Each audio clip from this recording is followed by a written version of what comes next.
minuto en adelante se está grabando. Se está grabando.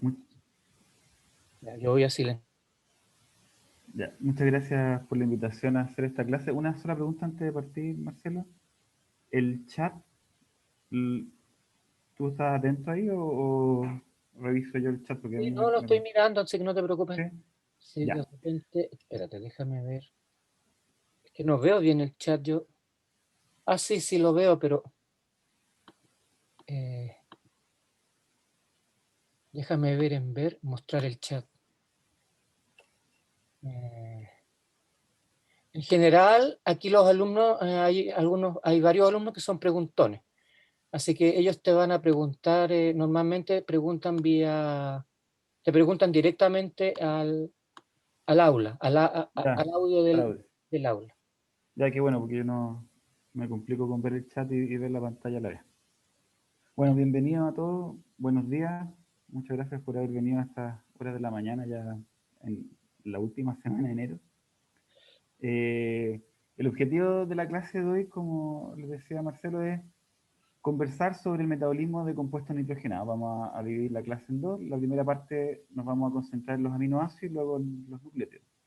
Ustedes ya han visto algo de los aminoácidos, su estructura, y ya saben que están formados por un carbono, están caracterizados, perdón, por un carbono que llamamos carbono alfa, que tiene unido un grupo amino, un grupo carboxilo, un protón y una cadena lateral que también llamamos muchas veces radical y que por eso simbolizamos con la letra R. Antes de prender la grabación estábamos conversando con el profesor Antonelli. Hay otros tipos de aminoácidos que no son los alfa aminoácidos de los que generalmente conversamos y que tienen un papel importante en el metabolismo. Vamos a ver algunos ejemplos en el caso de los nucleótidos, pero la gran mayoría de los aminoácidos que participan en el metabolismo son alfa aminoácidos y nos vamos a centrar en el metabolismo de ese tipo de aminoácidos hoy día. Yo creo que una de las cosas que uno puede destacar de inmediato al ver la estructura de los aminoácidos que se diferencian de las moléculas que ustedes habían visto anteriormente, es que además de carbono, oxígeno e hidrógeno, estas moléculas ya empiezan a presentar otro tipo de átomos, obviamente nitrógeno, y en la cadena lateral a veces tienen azufre. Y eso hace que tengan una diversidad estructural y funcional mucho más grande que la que observamos en los carbohidratos y en los lípidos. ¿Sí? Ustedes pueden empezar, claro, hay mucha diversidad de lípidos, pero distintos largos, distintos números de saturaciones, pero son toda una cadena lineal. Hay mucha diversidad de carbohidratos, pero son todas moléculas que o son lineales o son cíclicas y que tienen hidroxilo en prácticamente todos los carbonos. Acá ustedes pueden ver, estos son la lista de los aminoácidos que se utilizan para la síntesis de proteína. Ustedes ya han visto la mayoría de estos aminoácidos o en química o acá en bioquímica, y pueden ver que la cantidad de cadenas laterales que hay, o de tipos de cadenas laterales que hay, es muy distinta. Hay algunas que son hidrofóbicas y alifáticas, como por ejemplo estas de acá. Hay algunas que son hidrofóbicas pero aromáticas, como las que tenemos acá abajo, la fenilalanina, la tirosina.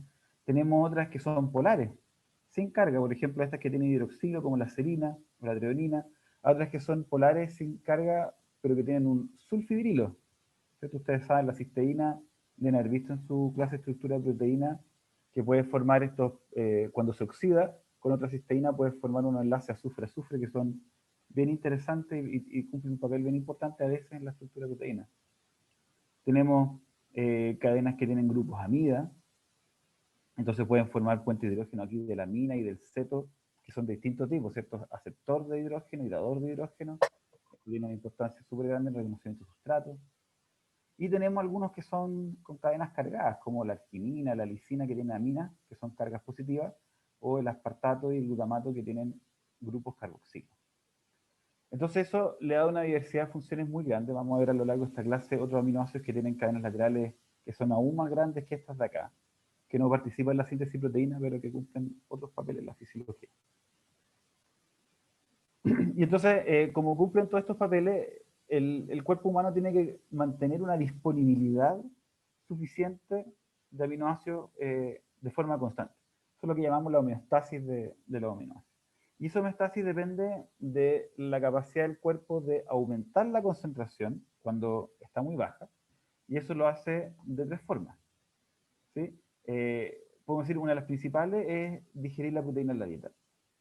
Pero cuando no hay proteína en la dieta, el cuerpo humano también puede digerir proteínas endógenas o degradar proteínas endógenas para obtener los aminoácidos y utilizarlos para hacer otras cosas. Y también un grupo de aminoácidos también los podemos sintetizar en el cuerpo humano. Y así como a veces tenemos que tener vías que permitan aumentar la concentración, también hay vías que permiten disminuir la concentración del aminoácido. Y ahí tenemos, por un lado, la biosíntesis de proteínas, que es la que se lleva por lejos la mayor parte de los aminoácidos en condiciones, digamos, normales de una persona que está comiendo 3 veces al día. También los aminoácidos los utilizamos para sintetizar otras biomoléculas nitrogenadas.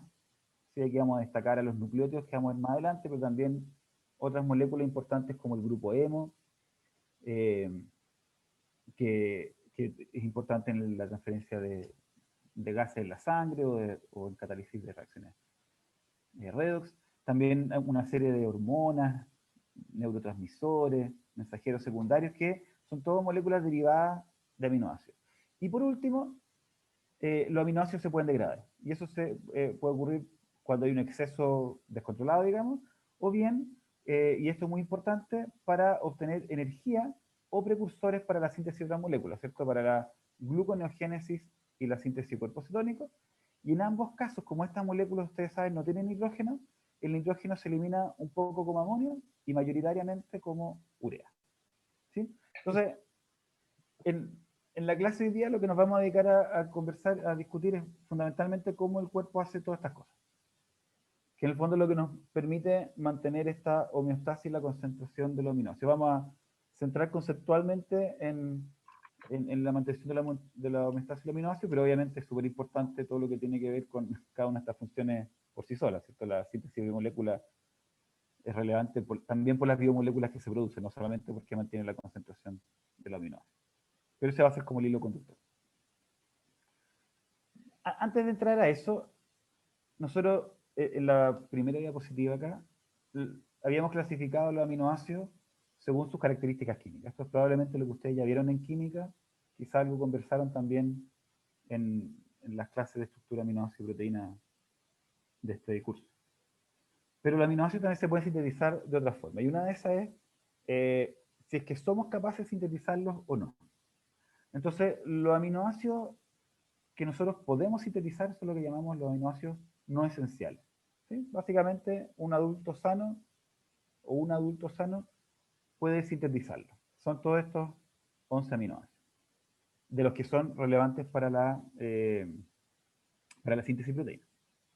Y tenemos estos 8 aminoácidos que nosotros no podemos sintetizar de forma suficiente, o la mayoría no podemos sintetizar en absoluto en el cuerpo humano, y por lo tanto es lo que llamamos un aminoácido esencial. ¿Sí? Es la misma idea que habíamos visto, ustedes vieron en los lípidos, que hay algunos lípidos que nosotros no podemos sintetizar, y esos son los ácidos grasos esenciales. ¿Cierto? En algunas condiciones, algunos de estos aminoácidos que nosotros generalmente sí podemos sintetizar, no somos capaces de sintetizarlos. ¿Sí? Por ejemplo, en los enfermos renales hay algunos que no pueden sintetizar las guaguas prematuras, pero el caso clásico que uno ve que es importante de mencionar acá es la arginina. ¿Sí? Nosotros, un adulto sano que no necesita sintetizar grandes cantidades de proteína, tiene suficiente arginina con lo poco que podemos producir. Pero en condiciones en que hay que sintetizar elevadas cantidades de proteína, por ejemplo, un niño o niña que está en crecimiento, o una madre durante la lactancia o durante el embarazo, donde hay una activa síntesis de proteína, ya sea para la leche o desde el punto de vista del feto. Entonces, en esas condiciones, la cantidad de arginina que producimos es muy poca. Y entonces,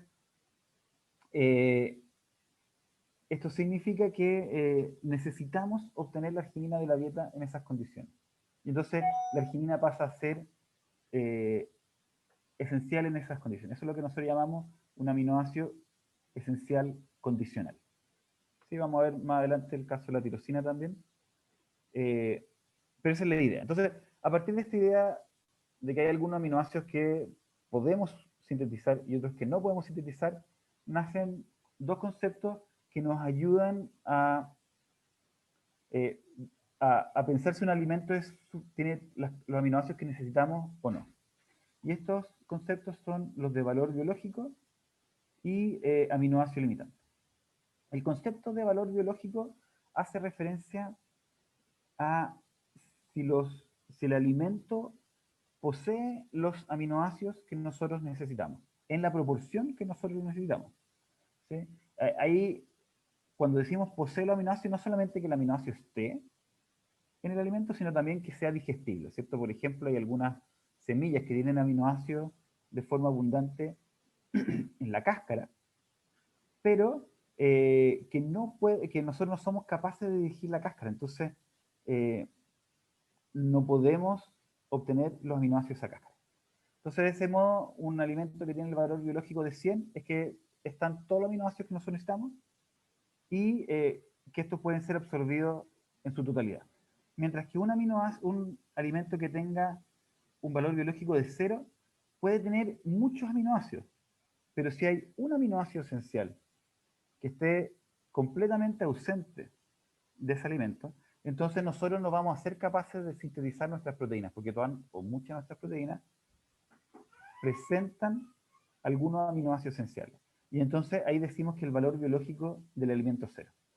Entonces se da la característica de que tenemos cuando nosotros podemos juntar dos alimentos de valor biológico 0 y que siga siendo valor biológico 0, si es que los dos carecen del mismo aminoácido, y otro alimento que nosotros juntamos dos alimentos de valor biológico 0 y tenemos ahora un alimento de valor biológico, no sé, 60. Porque se compensan los aminoácidos que faltan en uno con otro. Yeah. ¿Sí? Entonces, en ese sentido, el valor biológico de las proteínas es muy cómodo para decirle a un paciente, mire, usted tiene que comer proteínas de mayor valor biológico, entonces estos alimentos tienen un buen valor biológico. Pero es problemático si ustedes quieren elegir cuáles son esas combinaciones de alimentos que tienen un buen valor biológico. Y ahí es donde entra un concepto que es como en ese sentido, que es el de aminoácido limitante. El concepto de aminoácido limitante se refiere a o los pocos aminoácidos esenciales que están en menor concentración en el alimento respecto a nuestros requerimientos. ¿Sí? Entonces, por ejemplo, los cereales tienen todos los aminoácidos que nosotros necesitamos en una concentración relativamente alta, salvo la lisina. Lo mismo ocurre con casi todas las semillas. El maíz, un tipo de cereal, en cambio, tiene baja la lisina y también el triptófano. Pero las leguminosas se comportan un poco distinto porque tienen el aminoácido que les falta es la metionina. ¿Sí? Desde el punto de vista evolutivo, esto ya se escapa de lo que nos interesa respecto a la bioquímica humana, pero esto le permite a la semilla protegerse frente a animales, a gusanitos que comen solamente esa semilla, porque entonces habría un aminoácido que no está y que el gusano no puede entonces crecer en esa semilla porque no tiene dónde sacar ese aminoácido esencial. Entonces, pero nosotros podemos mezclar comidas. Y al mezclar comidas, entonces si mezclamos comidas que falta un aminoácido y con las que le falta el otro, podemos tener un alimento bueno. Por ejemplo, no sé si alguno de ustedes me puede decir, el arroz con almendras, ¿sería un alimento de alto o bajo valor biológico?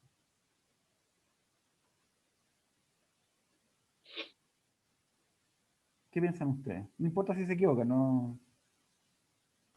Yo creo que alto. ¿Por qué crees que alto? O sea, porque el arroz es como una especie de, como de cereal, como algo así, como más ¿Ya? rico en carbohidratos. Y las Y almendras hacen como un papel, como si fuera carne, algo así. ya. Eh, en general, las semillas, por esto que yo les decía, siempre carecen de algunos de los aminoácidos. Creo que la quinoa es una excepción ahí. Entonces, eh, la mayoría de las semillas van a tener un valor biológico bajo por sí solas, tienes que mezclarlas. En el caso del arroz es un cereal y el aminoácido limitante es la lisina. No tiene lisina, tiene muy poca lisina. Obviamente algo tiene, pero es muy poco. Y la almendra también es una semilla, entonces también tiene muy poca lisina. Como los dos carecen de lisina, la mezcla de arroz con almendras, o lo mismo podría ser de tallarines con almendras, tiene bajo valor biológico, ¿sí? Porque a las dos les falta lisina. Entonces, ustedes, si comen una dieta exclusiva de arroz con almendras, no van a tener una buena fuente de aminoácidos, ¿sí? O sea, si ustedes son veganos, arroz con almendras no es una buena idea solo, ¿sí? Es bajo valor biológico porque falta lisina.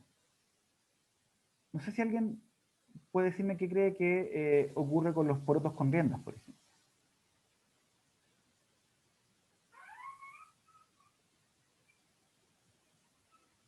¿Los porotos con riendas serán un alimento de alto o bajo valor biológico?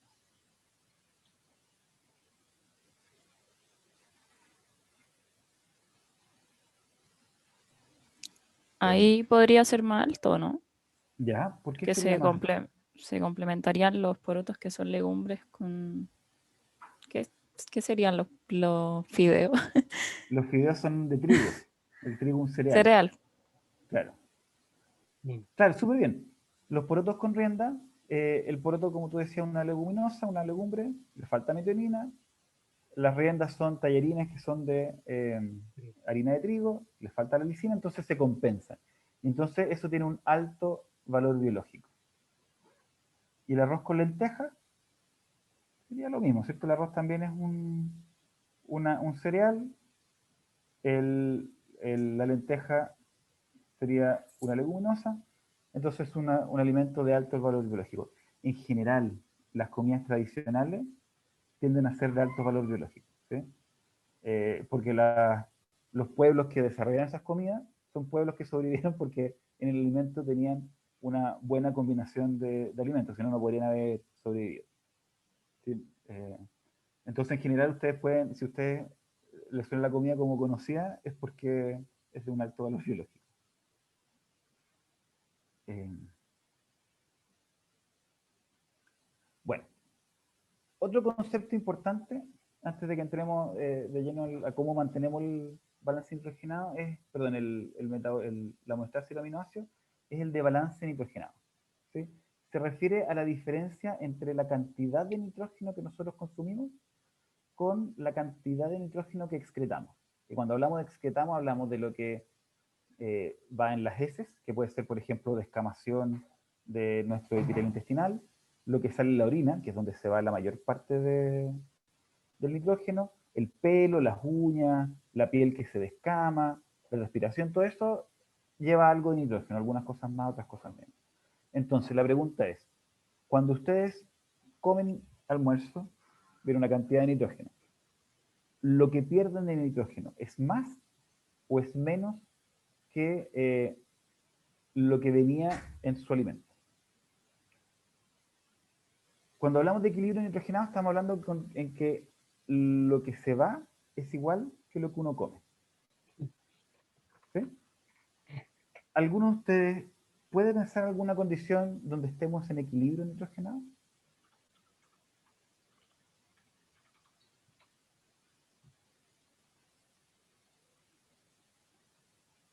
¿En qué condiciones creen ustedes que deberíamos excretar la misma cantidad de nitrógeno que está en nuestro alimento?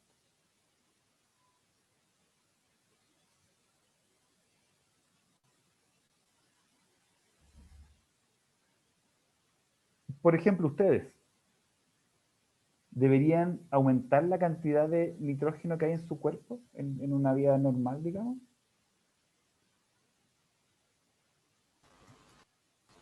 O sea, no, porque no. O sea, igual sintetizamos proteínas, pero no son tantos como si estuviéramos lactando, por ejemplo. Claro. Un adulto sano, normal, debería estar en equilibrio nitrogenado. Hablamos en un plazo relativamente largo, diariamente, ¿cierto? Algún día ustedes comerán un poco más de proteína, otro día un poquito menos. Entonces, algunos días van a necesitar algunos aminoácidos degradando su músculo, otro día van a tener un exceso, va a degradar, normal, ¿sí? Entonces, debería estar relativamente constante la cantidad de proteína. Algo se degrada, algo se produce. ¿En qué condiciones creen ustedes que tenemos un balance nitrogenado negativo? Es decir, que lo que se va es más de lo que ustedes ingieren. Si ustedes comen, por ejemplo, por decir algo, 30 gramos de proteína en un día o 15 gramos, pero lo que se va entre la orina, la transpiración, el pelo, todo, es más de lo que ustedes ingirieron. ¿Se le ocurre alguna condición? ¿Puede ser la diabetes insípida? En diabetes no controlada, ustedes podrían tener una pérdida de proteína importante, sí. Ese es un caso. Otro caso que generalmente sale es en un accidente, por ejemplo, alguien pierde sangre. Ahí se va una cantidad importante de proteínas en la sangre que perdió, o en una operación, pues. Hay una condición que es difícil imaginársela, digamos, yo no me la imaginé hasta que la leí, y es cuando uno tiene una dieta donde falta algún aminoácido esencial. ¿Sí? Eso puede ser un poco contraintuitivo de repente, porque uno puede tener una dieta con una alta cantidad de proteína, pero donde falta un aminoácido esencial. Hablábamos, por ejemplo, de alguien que come solo cereales, o sea, podría comer arroz en la mañana, tallarines al almuerzo y pan en la cena, pero no lo suplementa con nada más. ¿Sí? En ese caso, como habíamos dicho anteriormente, la dieta va a ser muy pobre en lisina. Y eso significa que la única fuente de lisina de esa persona van a ser su propia proteína endógena que va a tener que degradar para obtener lisina.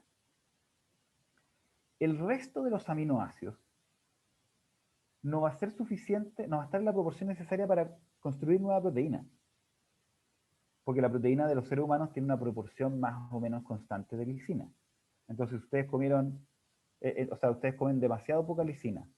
Y al degradar sus proteínas, el 1% de esa proteína, por ejemplo, el 0,5% de esa proteína es lisina. Por mucho que tengan un montón del resto del 99,5% de los aminoácidos, una vez que se acabe esa lisina que obtuvieron al degradar proteínas, el resto se va a tener que perder, no se va a poder usar para sintetizar proteína. Y entonces se va a degradar más proteína de la que se consumió, porque van a tener que degradar la proteína endógena para poder hacer las otras funciones para las que necesitan lisina, incluido la síntesis de las proteínas. Entonces, ustedes pueden ver que estas personas que tienen una dieta que falta un aminoácido esencial, pueden subir de peso, porque cuando degradan estos aminoácidos los transforman en carbohidratos y después en lípidos, tienen que comer mucho, pero van perdiendo proteínas. Entonces pueden tener gente obesa y desnutrida. ¿Y se les ocurre alguna condición de balance nitrogenado positivo?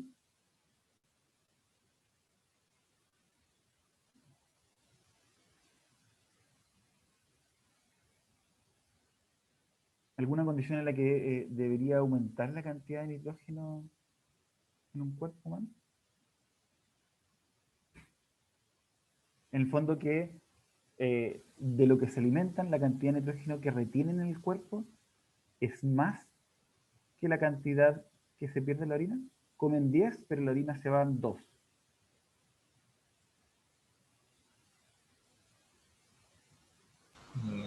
Puede ser ahí cuando hay alta síntesis de proteína, ¿Ya? como que Por no se ejemplo. pierde, como que queda en el cuerpo.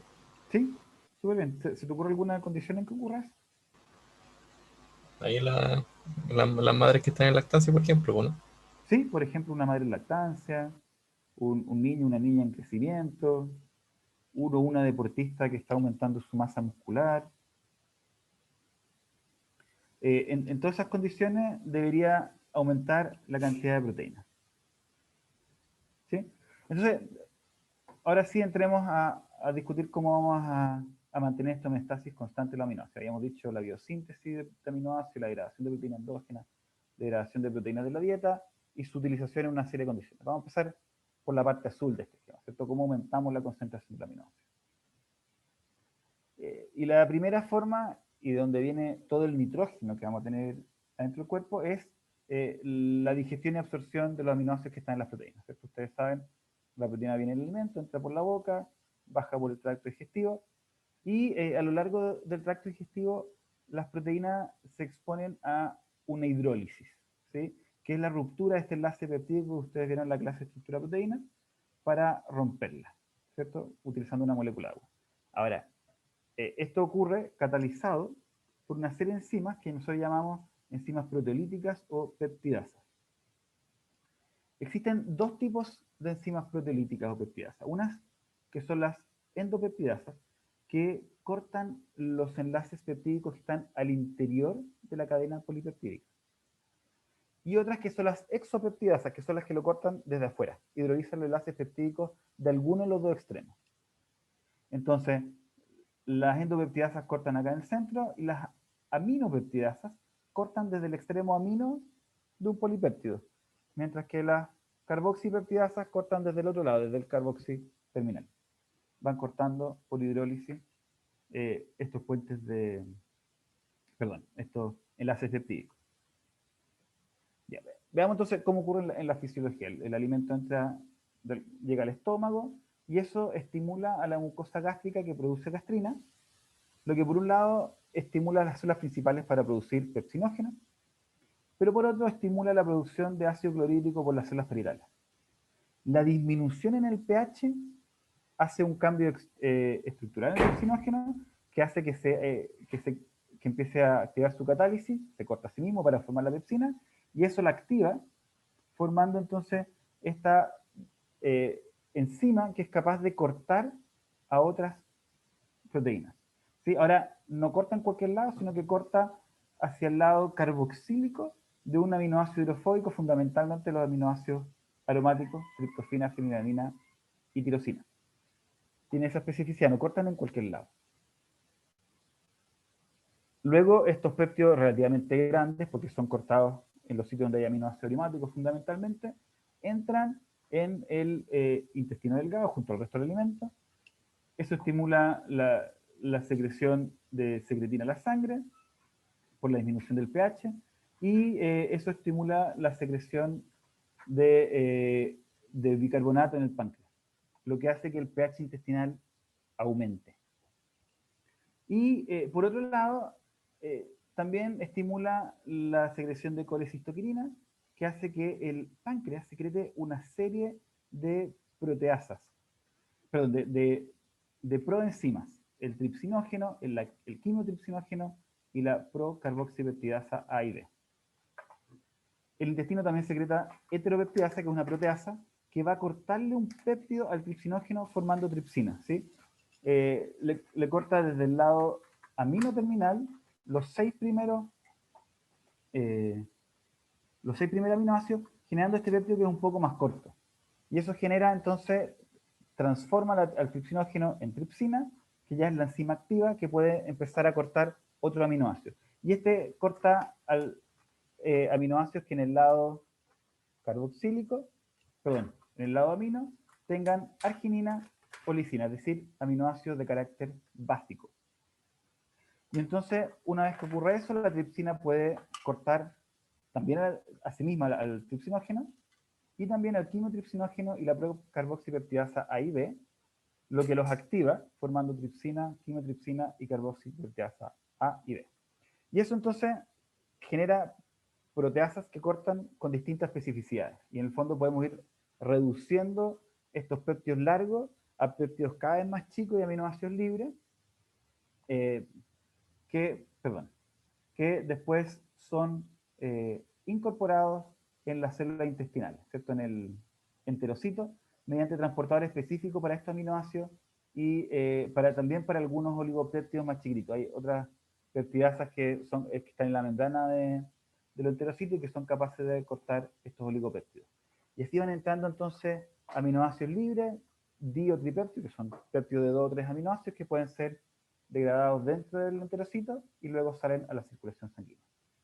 Aquí me había saltado esta diapositiva que nos mostraba entonces cómo en el caso de esta enzima el corte es un poco distinto. Por ejemplo, en la quimotripsina, cuando es cortada por la tripsina, no se libera el péptido, sino que queda un corte aquí entre el aminoácido 15 y 16, eso ya activa a la quimotripsina, la transforma en la pi-quimotripsina, que ya puede cortarse a sí misma para formar la alfa-quimotripsina. Pero lo que se pierde son un par de aminoácidos chiquititos aquí en esta parte, un par acá, pero como el aminoácido tiene una serie de enlaces disulfuro, entonces en realidad estos péptidos se mantienen unidos y lo que hace es que cambia un poco la estructura de la enzima y entonces se libera el sitio activo y puede entonces empezar a cortar otras proteínas. ¿A alguien se le ocurre por qué estas proteínas se activan de este modo y no de forma alostérica, por ejemplo, o por una fosforilación?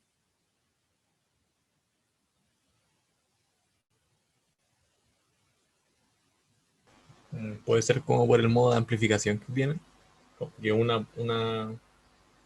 sea, una quimitripsina activa puede empezar a cortar a muchas y así activa varias, ¿no? Eso es una perspectiva del problema. Hay otro problema, ¿no? Estamos en el intestino, estamos dentro de la célula, entonces no hay un control de la cantidad de ATP, debe haber algo ATP que se libera de la comida, pero en general no es un metabolito importante como para fosforilar proteínas, así que fosforilación está fuera del marco. Y el otro aspecto es que la quimotripsina prácticamente no tiene actividad porque tiene este péptido que tapa el sitio catalítico, y eso evita que estas proteasas degraden las proteínas de las células que lo producen, en este caso del páncreas. Porque si estuvieran activas ya dentro del páncreas, entonces se degradaría el páncreas. Y eso tendría un problema biológico importante. Entonces, por eso se activan de esta forma a nivel intestinal. Bueno, entonces una vez que estos aminoácidos son absorbidos por el enterocito, llegan a la circulación sanguínea, pasan por la vena porta, por el hígado y luego llegan al resto del cuerpo humano.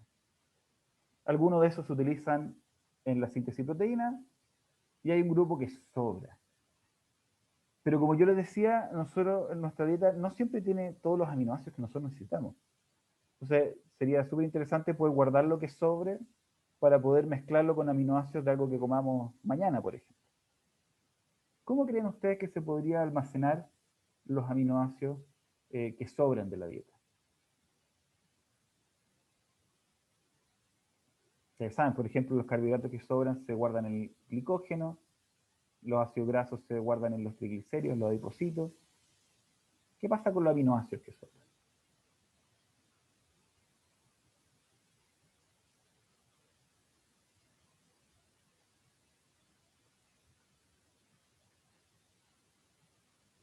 ¿A nadie se le ocurre algo? Eso está súper bien, porque los aminoácidos que sobran no se almacenan. ¿Sí? Nosotros no tenemos una forma de almacenamiento de aminoácidos que sobran. ¿Sí? Es cierto que nosotros podemos degradar la proteína, especialmente la proteína muscular, cuando nos faltan aminoácidos. ¿Sí? Y hay algunos autores que consideran la proteína muscular, por ejemplo, como una reserva de aminoácidos. Pero conceptualmente no es lo mismo que el glicógeno o que los triglicéridos de los adipocitos. ¿Sí? Porque el glicógeno y los triglicéridos, su función principal, por lejos, es almacenar. En cambio que la proteína muscular, su función es que el músculo se pueda mover. Igual que la proteína hepática, su función es mantener la estructura y el metabolismo hepático. Entonces,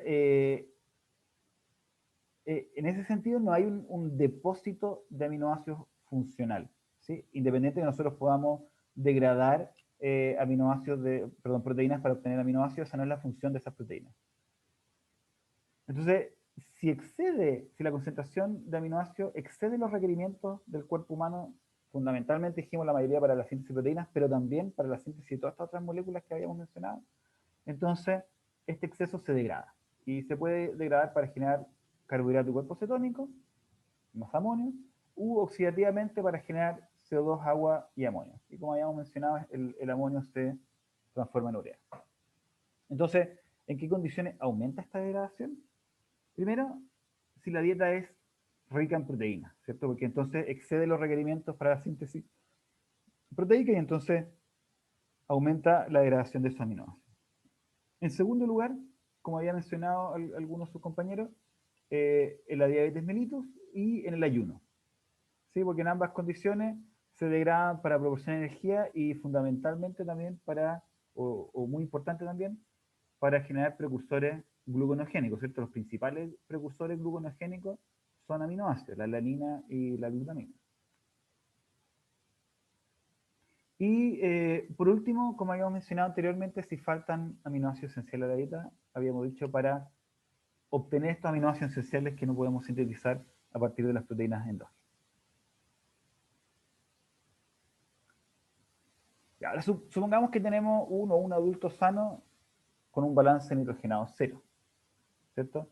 Ustedes imaginarán, en la orina igual viene nitrógeno. Ese nitrógeno que se excreta corresponde a los aminoácidos que comió o corresponde a los aminoácidos de las proteínas, y los aminoácidos que comió se utilizan para la síntesis proteína. ¿De dónde creen ustedes que viene ese nitrógeno excretado?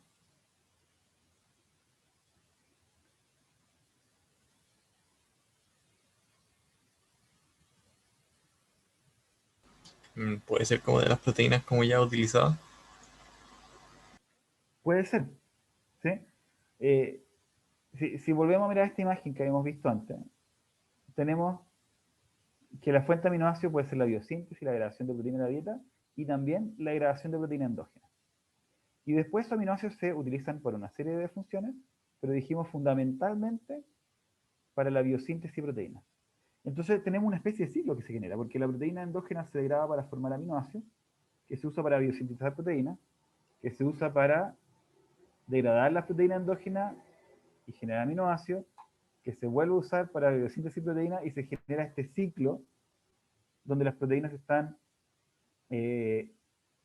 degradando y sintetizando constantemente.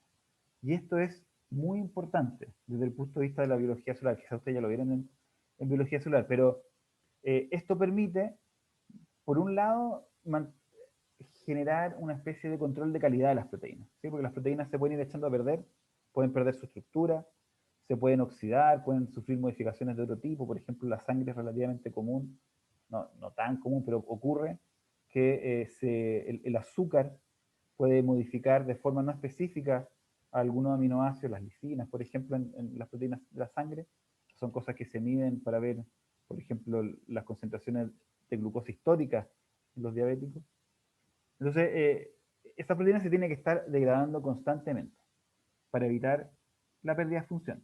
Y por otro lado, desde el punto de vista regulatorio, es importante que las proteínas se estén degradando, porque imagínense, nosotros disminuimos la síntesis de una proteína 10 veces. Si la proteína que teníamos dura 10 meses, o un año, o 10 años, entonces no va a haber un efecto importante, porque la proteína va a mantenerse en las células que están ahí. Entonces es importante que las proteínas se estén constantemente degradando. Sí, eso ocurre en todas las vías metabólicas, están constantemente ciclando, pero es bien importante en el caso de las proteínas.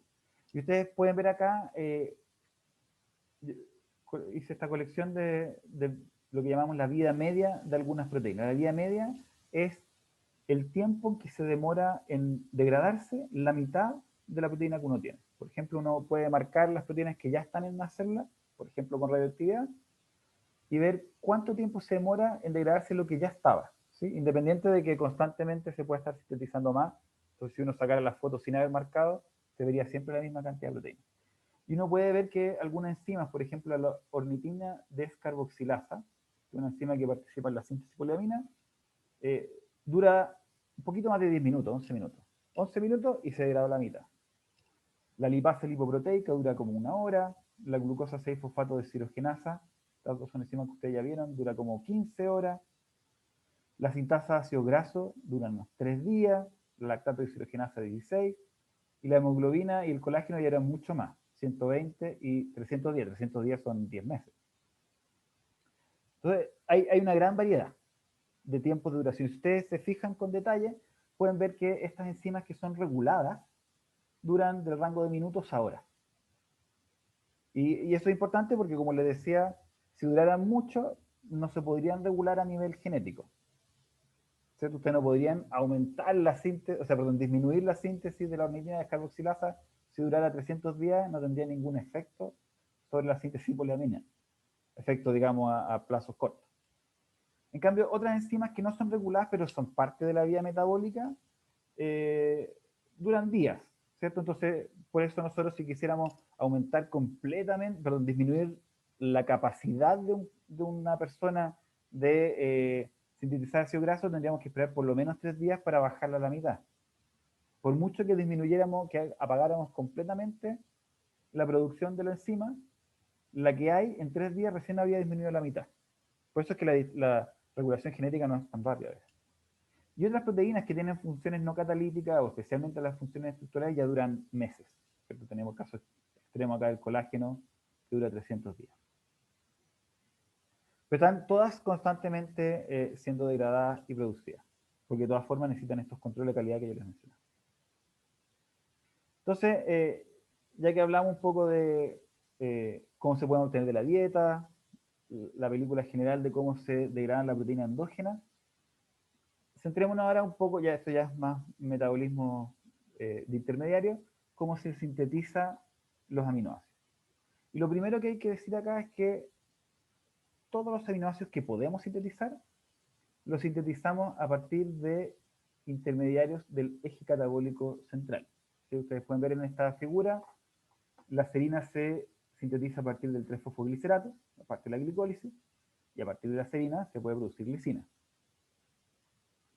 El piruvato, con una sola reacción, puede darnos alanina, y después a partir del oxalacetato y el alfa-cetoglutarato, podemos sintetizar por reacciones muy parecidas que vamos a ver más adelante, el aspartato y el glutamato. Y a partir de esos otros aminoácidos, la asparagina y el aspartato, la glutamina, la prolina y la arginina a partir del glutamato. ¿Sí? Ahora, hay un par de excepciones a la regla que le estaba diciendo, que son excepciones a media en realidad, que son la cisteína y la tirosina, que no se sintetizan a partir de intermediarios del eje catabólico central, sino que de aminoácidos esenciales. ¿Sí? La cisteína se produce a partir de la metionina y la tirosina se produce a partir de la fenilalanina. Ahora, en las especies que sí producen estos aminoácidos esenciales también los producen a partir de intermediarios del eje catabólico central. Así que en última instancia, la cisteína y la tirosina también se producen a partir de intermediarios del eje catabólico central, pero en otros organismos. Y aquí podemos ver entonces, por ejemplo, volviendo al tema de los aminoácidos esenciales y no esenciales, como la tirosina se produce a partir de la fenilalanina, si ustedes disminuyen demasiado la fenilalanina en su dieta, la tirosina se vuelve esencial. Entonces es un aminoácido también que es esencial condicional. Lo mismo pasa con la cisteína. Porque si la concentración de fenilalanina o de metionina es muy baja en la dieta, ustedes tienen que además suplementar la dieta con tirosina o cisteína. Entonces ahí vemos otro caso en que tenemos aminoácidos que son esenciales condicionales. Estos son demasiados aminoácidos como para verlos todos en un curso que es un curso básico del metabolismo, así que nos vamos a concentrar en la síntesis de estos 4 aminoácidos que tienen una relevancia central en el metabolismo general de nitrogenado. Vamos a conversar algo de la tirosina más adelante también, pero lo que más me interesa es que nos concentremos en la alanina, el aspartato, el glutamato y glutamina. Porque aquí ustedes de verdad tienen que aprenderse esta parte porque es muy importante para entender el manejo del amonio. Y antes de entrar, quiero presentarles estas reacciones que se llaman las reacciones de transaminación, que son catalizadas por las transaminasas o aminotransferasas. ¿Sí? Esta es una reacción en donde si tenemos un aminoácido y un alfa-cetoácido, estos pueden intercambiar el grupo alfa-amino con el grupo alfa-ceto. O sea, el alfa nos referimos, ustedes saben, al carbono que está al lado del grupo ácido carboxílico. Entonces intercambian el grupo ceto que está en el carbono al lado del carboxílico con el grupo amino que está al lado del ácido carboxílico. Entonces, el grupo ceto del alfa-cetoácido 1 pasa al carbono alfa del aminoácido 2 para formar el alfa-cetoácido 2. Y el grupo amino del aminoácido 2 pasa a la posición alfa del alfa-cetoácido 1 para formar el aminoácido 1. Es bien simple la reacción, pero es bien importante. Algunas cosas que resaltar. Primero, ustedes pueden ver los sustratos son muy parecidos a los productos. A los dos lados tenemos un alfa-cetoácido y un aminoácido. Aquí el alfa-cetoácido 1 y el alfa-cetoácido 2, el aminoácido 2 y el aminoácido 1. Son muy semejantes y eso implica que la energía de los sustratos es muy parecida a la energía de los productos. Y por lo tanto el delta G de la reacción es muy cercano a 0 y la constante de equilibrio es cercana a 1. Por lo tanto ustedes al tiro pueden adivinar que estas son reacciones que no son reguladas y que la dirección en que ocurra va a depender exclusivamente de las concentraciones de los sustratos y los productos, ¿cierto? Y dependiendo de las concentraciones de cada uno, la reacción se va a desplazar más hacia la formación de los sustratos o de los productos. Estas son reacciones que son muy ubicuas, es decir, están en prácticamente todos los tejidos y en muchos de los compartimentos subcelulares, las mitocondrias, el citoplasma, es muy común. Y la otra característica importante es que la mayoría, no todas, pero la mayoría de estas enzimas utilizan como uno de sus sustratos y productos el par alfa-cetoglutarato y glutamato. Por eso pusimos ese aminoácido y ese alfa-cetoácido acá como ejemplo. Entonces, eso implica que prácticamente todos los aminoácidos le pueden dar su grupo amino al alfa-cetoglutarato para producir glutamato. Y también que prácticamente todos los alfa-cetoácidos pueden recibir el amino del glutamato para producir el alfa-cetoglutarato. ¿Sí? Es como el punto intermedio. Entonces, nosotros tenemos 20 aminoácidos. Si quisiéramos poder traspasar el amonio entre todos, las parejas de alfa-aminoácido y alfa-cetoácido, tendríamos que tener, en el fondo, 400 enzimas. En vez de eso, nos basta con 20 enzimas que sean todas capaces de intercambiar con el alfa-cetoglutarato o glutamato, y a través de esa enzima, una vez que se lo pasaran al alfa-cetoglutarato del amonio, el amonio pues puede pasar del glutamato a cualquier otro alfa-cetoácido. Es como una especie de acarreador de amonio. Asaf, un pequeño comentario. Sí, claro. En la diapositiva anterior le pusiste aquí ámido en vez de amino, transferasa. Oh, perdón. No importa, pero no importa, ya quedó Sí, anunciado. sí, perdón. Voy a cambiarlo para el PDF que les vamos a subir. Ya, Para que esté correcto. gracias. Sí, gracias por avisarme. Se me confunde porque, y de hecho tengan cuidado ustedes para no hacer el mismo error que yo, hay también unas amidotransferasas. Sí, hay unas amigas. En la clase de nucleótidos yo trabajé algún tiempo con una amidotransferasa diferente en bacterias, pero se me confunde a veces el nombre. Bueno, entonces veamos algunos ejemplos de estas aminotransferasas que son muy importantes. Uno de ellas es lo que antes se llamaba la transaminasa glutámico-pirúvica, ¿sí? Porque es capaz de catalizar la transferencia del amino del glutamato al piruvato, y de esa forma el piruvato más el grupo amino se transforma en alanina, más el alfa-cetoglutarato que deriva del glutamato, ¿sí? Hoy día se le cambió al revés el nombre y se llama alanina aminotransferasa, y eso es porque se llegó al acuerdo de que, como prácticamente todas estas enzimas utilizan como uno de sus sustratos o el glutamato o el alfa-cetoglutarato, cuando ese es el caso no se menciona ese aminoácido. Si no se menciona el segundo componente de la pareja, entonces ustedes ya saben que se refiere a una enzima que utiliza glutamato o alfa-cetoglutarato. Y por entonces el aminoácido que le da el amino al alfa-cetoglutarato. Y entonces aquí ustedes ya pueden ver, la síntesis de la alanina es muy sencilla, simplemente requiere de que el glutamato le entregue el amonio al piruvato, un intermediario del eje catabólico central que ustedes ya conocen muy bien, ¿cierto? Producto de la degradación de glucosa. Esta enzima es muy importante que ustedes la manejen porque, se me olvidó aquí resaltar, porque es muy abundante en el tejido hepático y en el tejido cardíaco, está presente en todos los órganos, pero es muy abundante especialmente en estos tejidos y por lo tanto si sube la sangre, generalmente está reflejando un daño en el tejido hepático cardíaco. Entonces ustedes en los exámenes de perfil bioquímico generalmente van a ver la cuantificación de las enzimas por alguna de estas dos siglas. Hay algunos laboratorios que usan la sigla nueva y otros la antigua. Pues es importante, y les pasé los dos nombres. Y si aumenta en concentración, generalmente indica un daño en estos tejidos. Puede ser un daño por toxicidad de drogas, por infecciones, incluso un paro cardíaco puede generar de repente algunos de estos daños. Entonces, es un importante indicador. Otra enzima que es importante que también ustedes conozcan es la transaminasa glutámico oxalocético, por el nombre antiguo, o GOT, y la aspartato transaminasa, o AST, por el nombre moderno. Y esta es la enzima que cataliza la transferencia del grupo amino del aspartato al alfa-cetoglutarato para formar glutamato y oxalacetato. O al revés, es la enzima que permite la transferencia del amino del glutamato al oxalacetato para formar aspartato y alfa-cetoglutarato. Se me olvidó también aprovechar esas marcas rojas y azules, pero se entiende.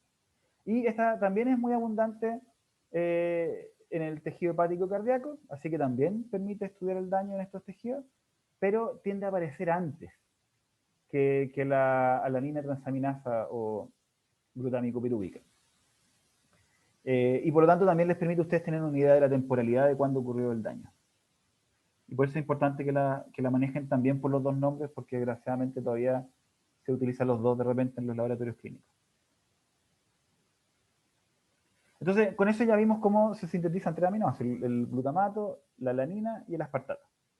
Directamente, sin ninguna modificación importante, a partir de intermediarios del eje catabólico central. Y después podemos decir que el glutamato se puede modificar de forma muy sencilla, tomando un amonio, para formar la amida. Ahora sí es una amida, en el ácido carboxílico de la cadena lateral del glutamato. Entonces, en una reacción catalizada por la glutamina sintetasa, que utiliza ATP como fuente de energía y produce ADP y pirofosfato, esta amina forma la amida con el ácido carboxílico y forma la amida. Esta es la glutamina. Entonces aquí ya ustedes pueden ver cómo estos aminoácidos, que se forman de forma muy sencilla, a través de pequeñas modificaciones pueden ir formando otros aminoácidos más complejos. Existe la reacción inversa. Antes de eso, es una enzima que está en todos los tejidos, en la mitocondria, y es muy importante porque permite capturar el amonio, que es tóxico. Vamos a ver un poco más adelante por qué es tóxico el amonio y por qué es tan importante esta reacción, que esta reacción capture el amonio. Pero recuerden eso.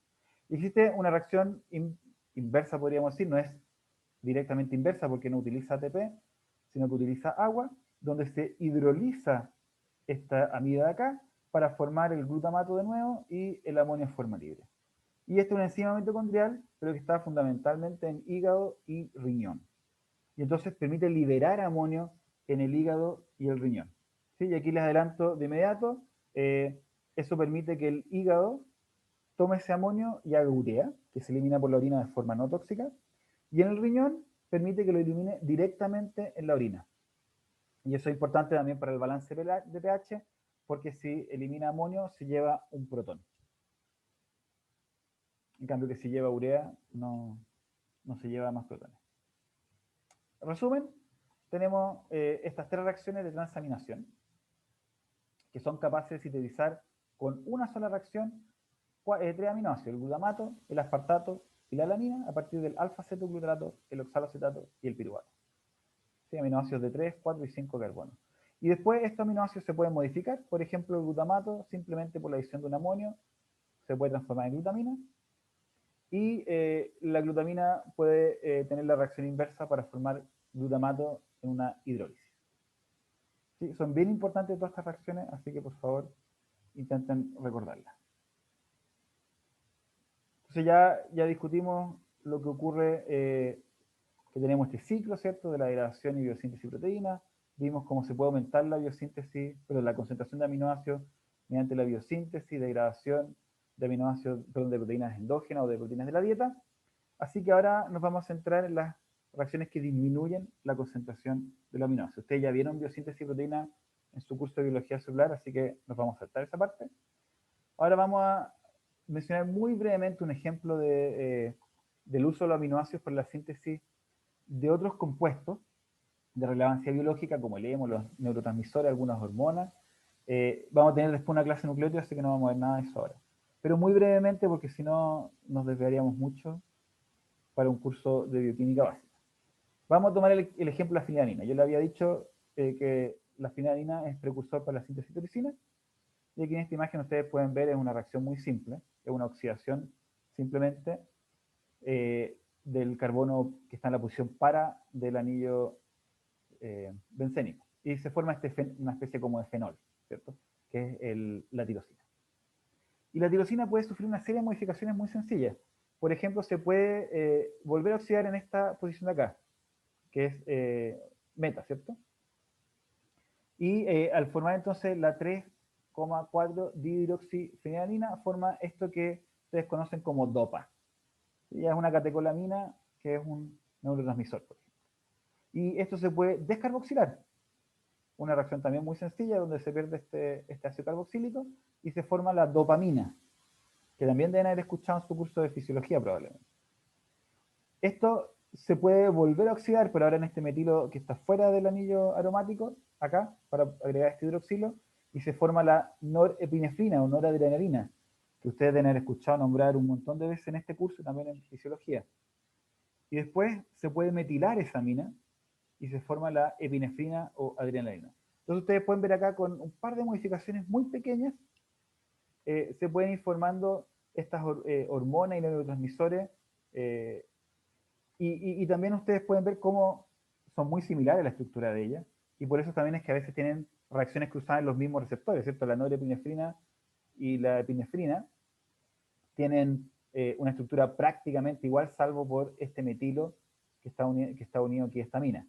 Entonces un receptor que reconozca esta zona de acá no va a ser capaz de distinguir entre estas dos moléculas, pero un receptor que reconozca la amina sí va a poder ver o sensar la diferencia en la carga, la distribución de carga y de volumen.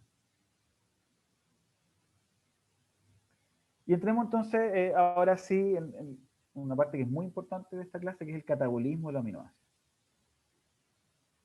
Lo primero que ocurre en el catabolismo de aminoácidos es que el amino se tiene que separar del cetoácido, porque el cetoácido lo podemos usar, como habíamos mencionado, para la síntesis de carbohidratos, o cuerpo cetónico para su degradación hasta CO2 y agua. Pero el grupo amino tiene que tratarse de una forma distinta. ¿Sí? Porque primero que es tóxico, entonces generalmente se transforma en urea, y bueno, esto ya lo habíamos mencionado. Los cetoácidos entran en la gluconeogénesis o el ciclo. Veamos cómo ocurre esto. ¿Sí? Van a llegar una serie de aminoácidos a los hepatocitos, ¿sí? Ya sea por la degradación de proteínas de la dieta o de proteínas endógenas.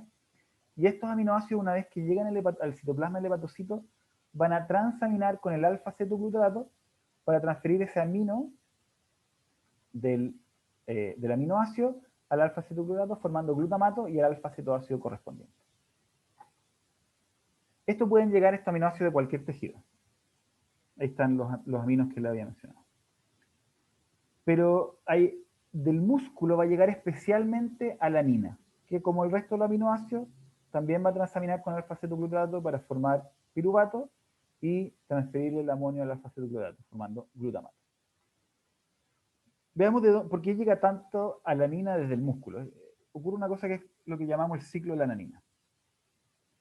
Durante el ejercicio intenso y también durante un ayuno prolongado, la proteína muscular se degrada para formar aminoácidos. Y esos aminoácidos pueden ser utilizados por el músculo como precursores para energía o algunos pueden liberarse al torrente sanguíneo para que el hígado haga gluconeogénesis. Esos aminoácidos tienen que liberar su amonio. Aquí en la figura está un poco mal, no es que lo liberen simplemente, sino que transaminan con el alfa-cetoglutarato para formar glutamato. En el fondo, lo que importa acá es que el amino de los aminoácidos que se liberan por la degradación de las proteínas pasa al alfa-cetoglutarato formando glutamato. Y ese glutamato transamina con el piruvato del músculo para formar alanina, ¿cierto? Esta es la misma reacción que habíamos visto un par de diapositivas antes, catalizada por la alanina aminotransferasa. Se forma alanina entonces. El alfa-cetoglutarato queda en el músculo y puede volver a obtener el grupo amino de otro aminoácido. Y la alanina es liberada al torrente sanguíneo por medio del cual llega al músculo. Y entonces, al hígado. Y entonces en el hígado vuelve a transaminar con el alfa-cetoglutarato para formar glutamato y piruvato. Se fijan en la misma reacción que ocurría en el músculo, pero en dirección contraria. Perdón, un segundo.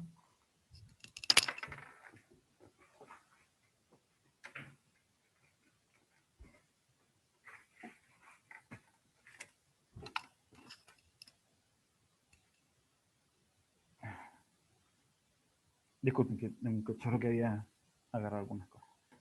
Entonces, perdón, estábamos hablando que ocurre la misma reacción en el músculo que en el hígado, es la catalizada por la alanina aminotransferasa. Pero si ustedes se fijan, la dirección de la reacción es la contraria. Y eso depende de los niveles de los distintos componentes. Aquí se están produciendo aminoácidos, entonces hay una gran concentración de glutamato que le pueda dar el amino al piruvato.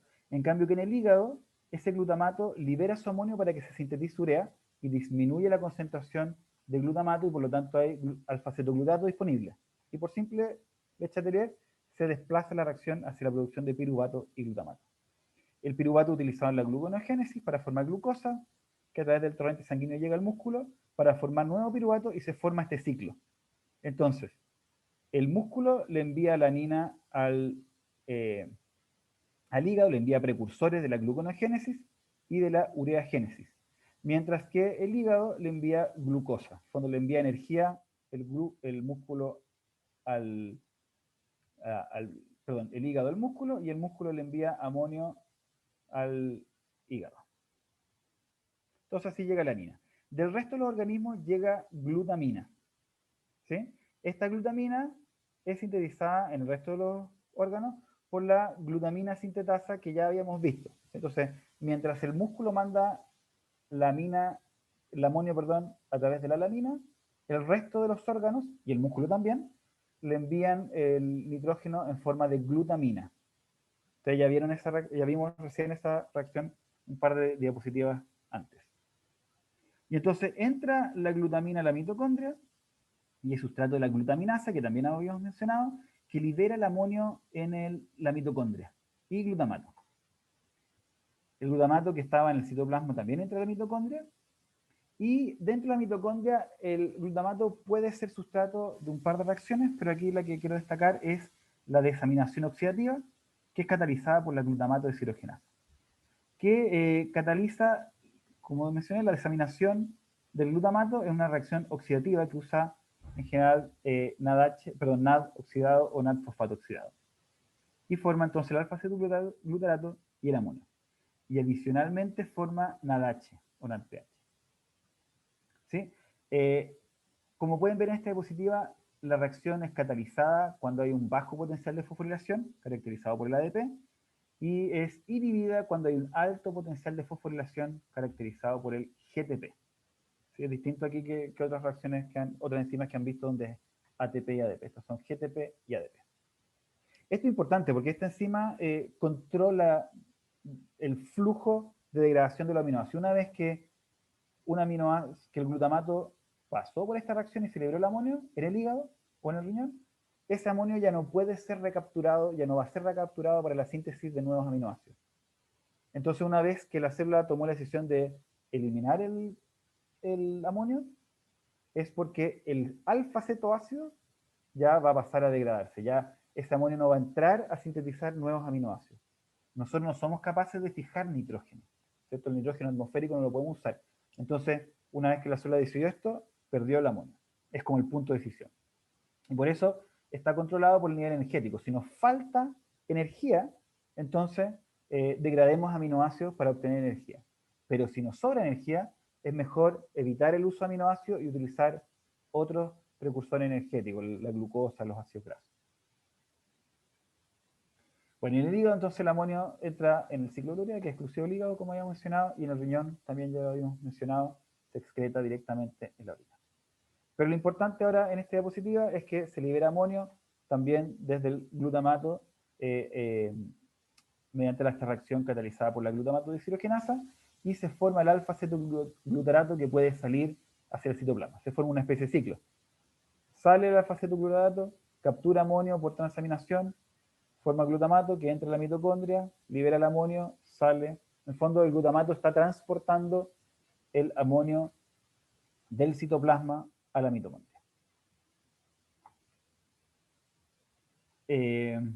¿Está claro hasta acá?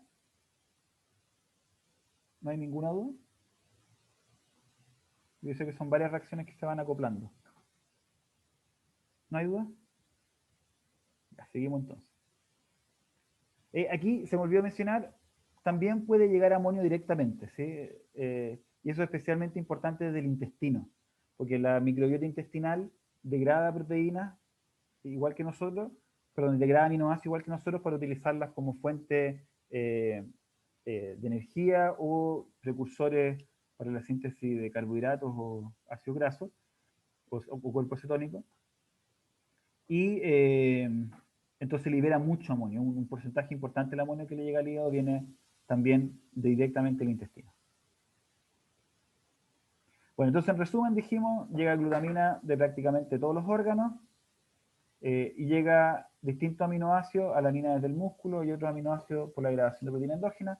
Estos aminoácidos transaminan con el alfa-glutarato, forman glutamato que entra a la mitocondria.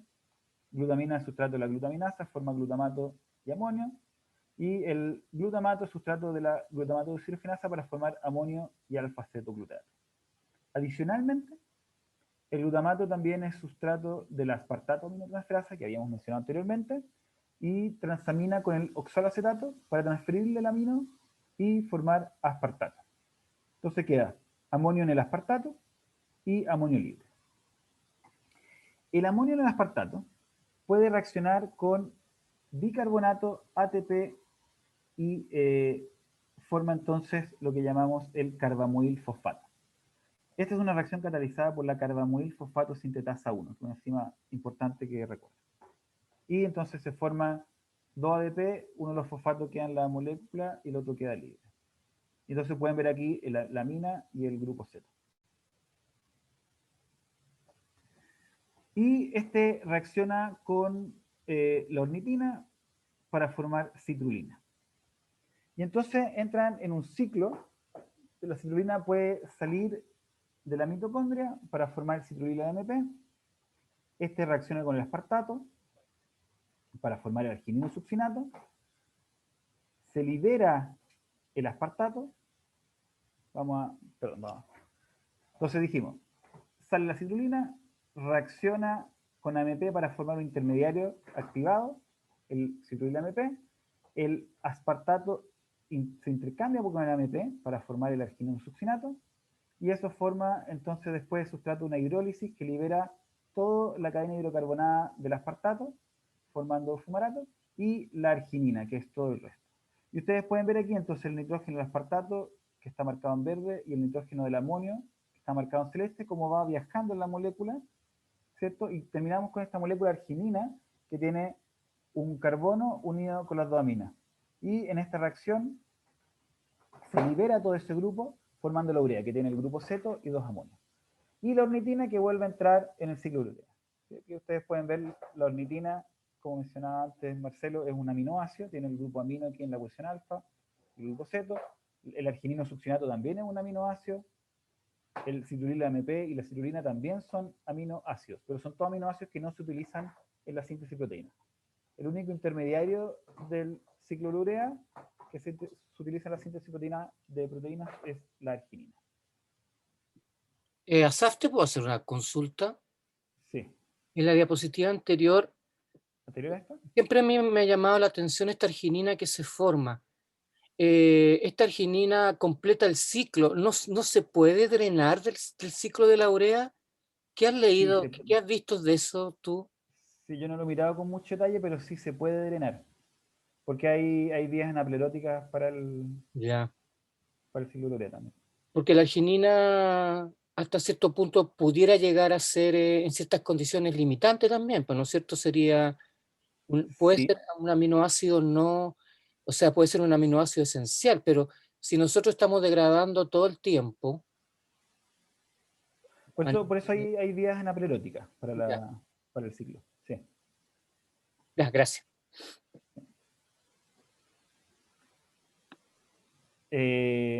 Bueno, si fallan algunas de estas enzimas, en general por causa de enfermedades genéticas, entonces se acumulan algunos de los intermediarios. No vamos a entrar en detalle de todas estas Enfermedades solamente algunos ejemplos, porque esto les permite a ustedes ir guiando el diagnóstico de cuáles son las razones de las enfermedades genéticas asociadas. Por ejemplo, si falla la carbamil fosfato sintetasa 1, que es la enzima que cataliza la formación del carbamil fosfato, entonces se acumula el amonio, bueno, el bicarbonato sale por la respiración, no es problema, y entonces es lo que llamamos la hiperamoniemia tipo 1. Solamente se acumula amonio. Los intermediarios del eje catabólico no se acumulan.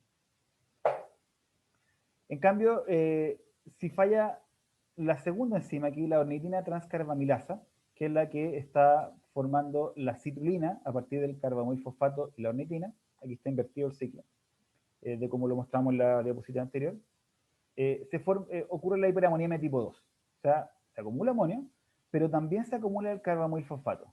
Y este carbamoil fosfato, por reacciones que vamos a ver en la siguiente clase, se transforma en ácido orótico, ¿sí? Que es un derivado del carbamil fosfato, no tiene relevancia ahora, pero lo que es importante es que ustedes pueden ver que si se acumula ácido orótico y amonio, entonces ustedes saben que no puede estar fallando la carbamil fosfato sintetasa 1, porque si fallara, no se alcanza a formar mucho carbamil fosfato, ¿sí? Y lo mismo ocurre si fallan las siguientes reacciones, se van acumulando los intermediarios que están río arriba de esa reacción.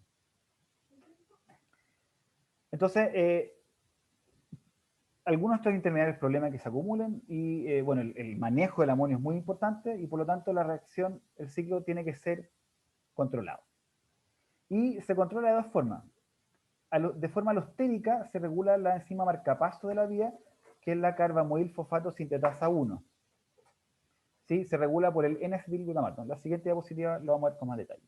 Y por otro lado, a largo plazo, no en el metabolismo, digamos, diario, se regula la inducción de la enzima, es decir, la cantidad de enzima que se produce en función y aumenta, si es que aumenta mucho la ingesta de proteínas, porque ahí tiene que aumentar la grabación de aminoácidos que sobran de la dieta, que están más allá de nuestro requerimiento.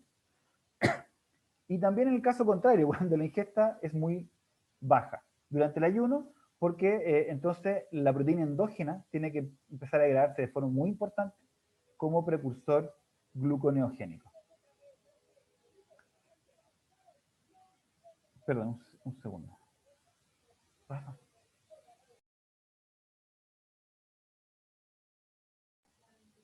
Entonces, ¿cómo ocurre la regulación alostérica? La carbamil fosfato sintetasa 1 se regula de forma alostérica, como habíamos mencionado, por el N-acetilglutamato. Y este se forma en una reacción catalizada por la N-acetilglutamato sintetasa, que es una enzima que utiliza acetil-CoA y glutamato para formar este intermediario. Entonces, esta primera reacción es activada de forma alostérica por arginina y la producción del N-acetilglutamato regula la carbamil fosfato. Hay una especie de cascada regulatoria, ¿sí? Cuando aumenta la concentración de arginina, entonces aumenta la síntesis de N-acetilglutamato. Si hay poco aumento de arginina, va a aumentar bastante la concentración de N-acetilglutamato porque es una reacción catalizada. Una enzima que se activa produce mucho N-acetilglutamato. Y si aumenta un poco el N-acetilglutamato, se activa bastante la carbamil fosfato sintetasa. Eso permite que cambios muy pequeños de arginina produzcan cambios muy grandes en el flujo a través del ciclo urea. La arginina, usted ya le acaba de mencionar, es un intermediario del ciclo urea.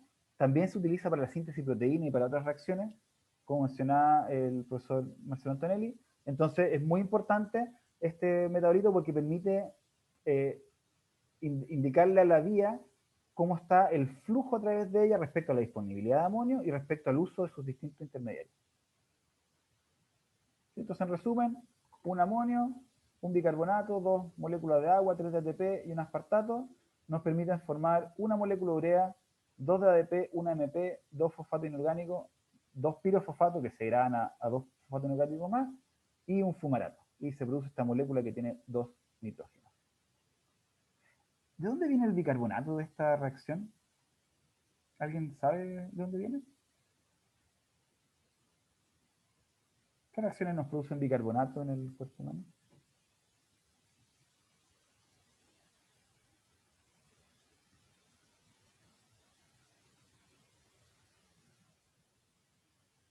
¿No recuerdan? Ya, les voy a dejar de tarea eso, tienen que, a esta altura ya, tienen que saber cuáles son las vías que producen CO2 en el cuerpo humano. Porque yo creo que han visto con mucho detalle algunas de ellas.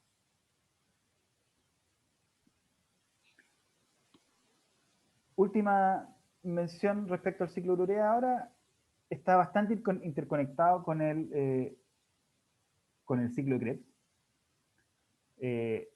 porque produce fumarato, como habíamos dicho. Entonces el fumarato del citosol puede transformarse en malato y volver a entrar a la mitocondria para hacer sustrato de la malato deshidrogenasa y entrar en el ciclo de Krebs. Y también puede salir oxalocetato. Entonces se forma este segundo ciclo, o tercer ciclo, que interconecta el ciclo de urea y el ciclo de Krebs, y que permite recuperar parte de todos estos enlaces fosfato-fosfato, o este fosfato, que se gastan en el ciclo de urea, ¿cierto? Porque por cada NADH que se forma acá en este ciclo que interconecta los ciclos, se recuperan 2,5 ATP. Brevemente, ¿por qué es tan tóxico el amonio? ¿Por qué es importante que lo eliminemos? Yo le había mencionado esta reacción de la glutamato deshidrogenasa. En general, prácticamente siempre va en sentido de degradar el glutamato hacia alfa-cetoglutato y amonio y producir NADH. Pero en condiciones donde la concentración de amonio sube en exceso, pero en un alto exceso, esta reacción puede revertirse y formar glutamato. ¿Sí? No ocurre generalmente en condiciones fisiológicas, pero en condiciones extremas sí ocurre. Entonces, eso implica que el alfa-cetoglutarato se puede consumir en los órganos extrahepáticos, como por ejemplo en el cerebro, y va a disminuir la producción de ATP. ¿Sí?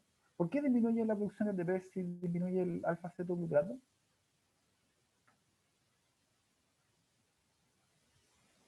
¿En qué reacción importante participa el alfa-cetoglutarato?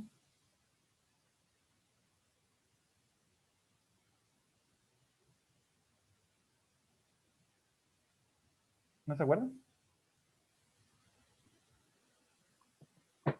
Chiquillos, ¿no se les pudo haber olvidado el ciclo de Krebs?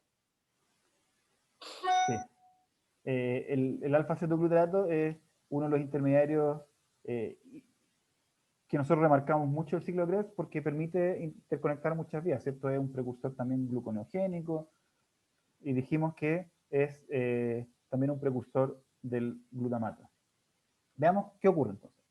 Dijimos tenemos el alfa-cetoglutarato del ciclo de Krebs y en condiciones normales ese alfa-cetoglutarato puede transaminar con otros aminoácidos para capturar el amonio y formar glutamato, pero cuando hay un exceso patológico de amonio, esta reacción también, el alfa-cetoglutarato también puede ser utilizado para formar glutamato por la reacción catalizada por la glutamato deshidrogenasa.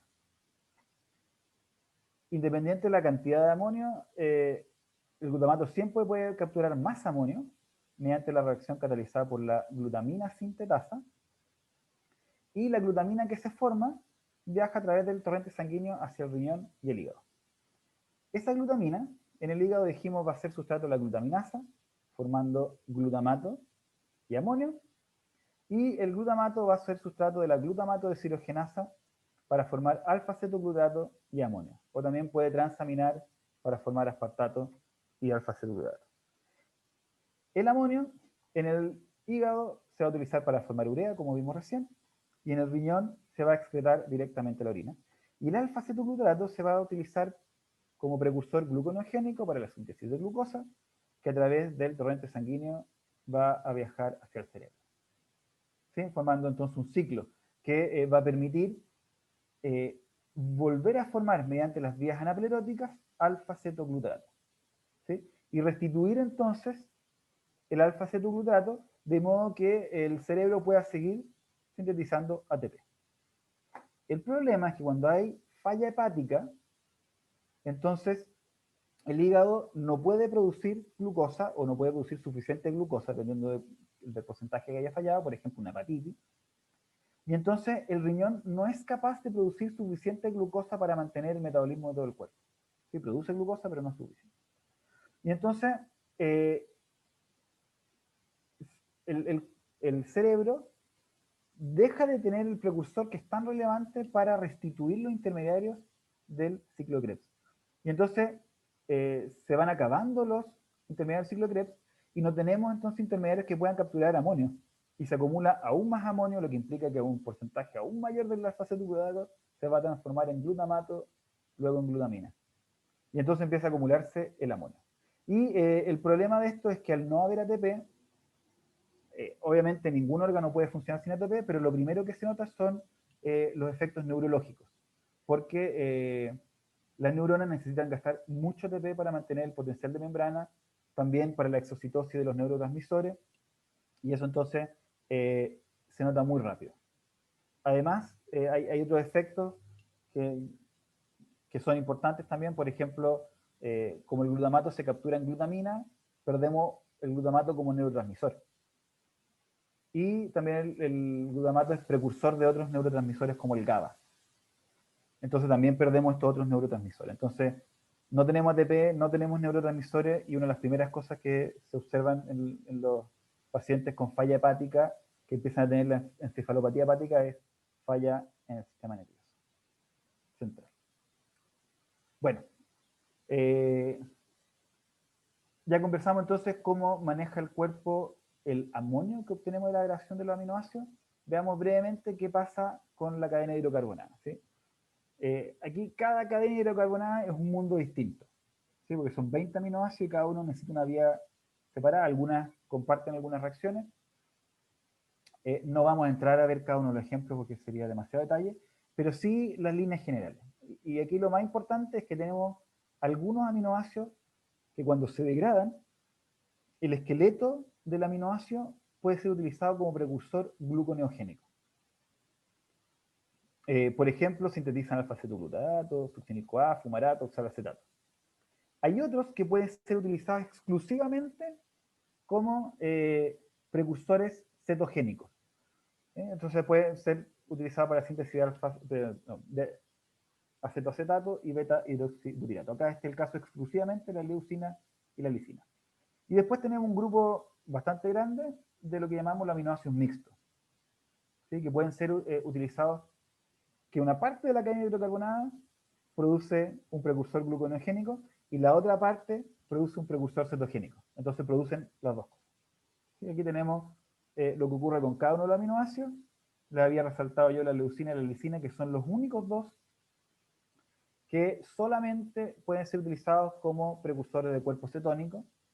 Esto obviamente depende de, ustedes saben, de las concentraciones de insulina, glucagona, adrenalina en la sangre, porque postprandial probablemente van a ser utilizados para la síntesis de ácidos grasos, no de cuerpo cetónico.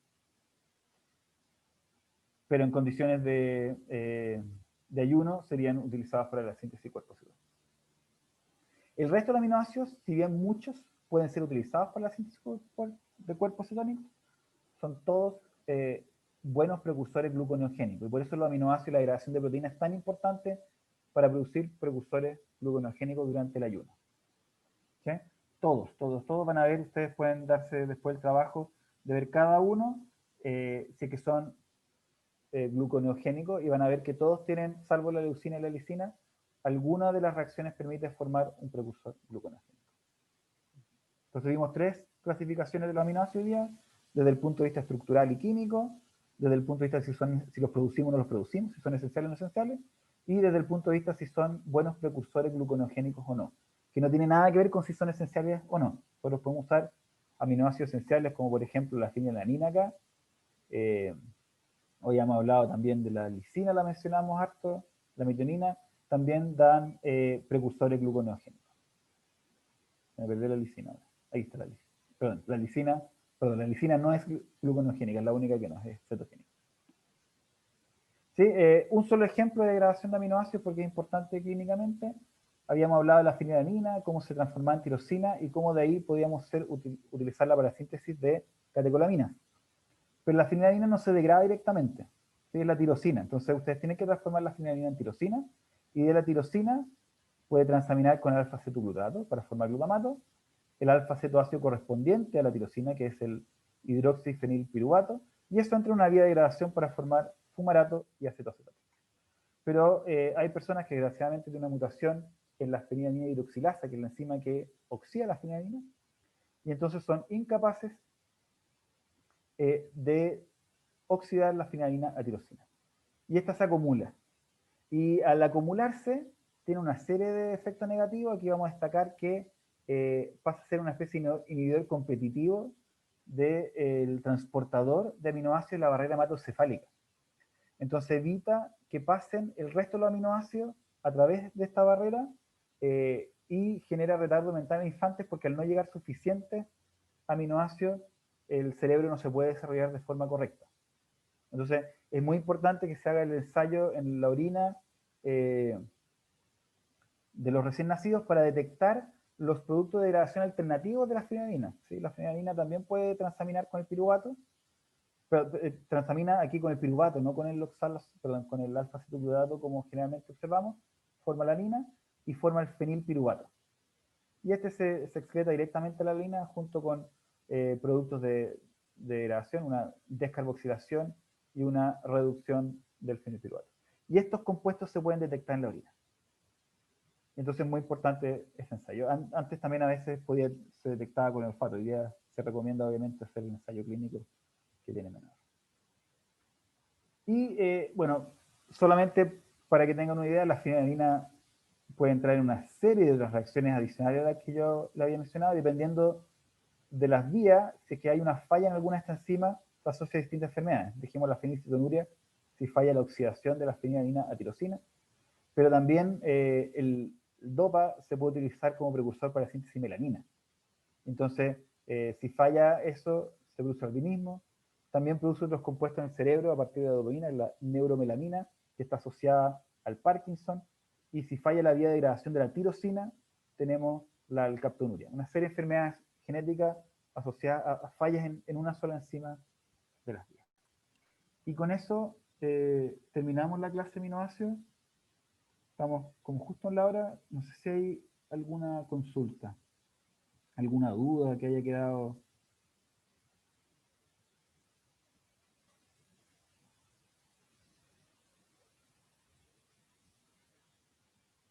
¿No hay duda?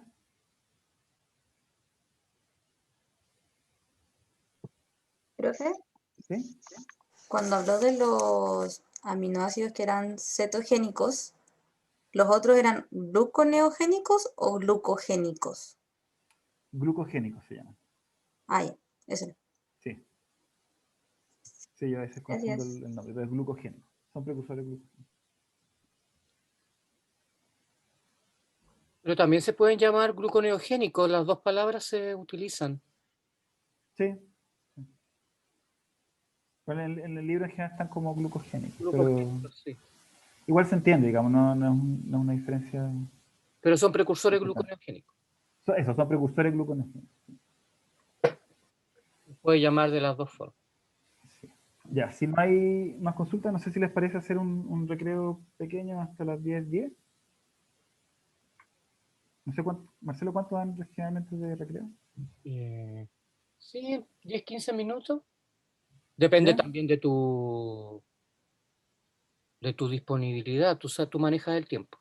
Ya, hagámoslo hasta las 10:10, 10 minutos yo creo, y así estamos más relajados después.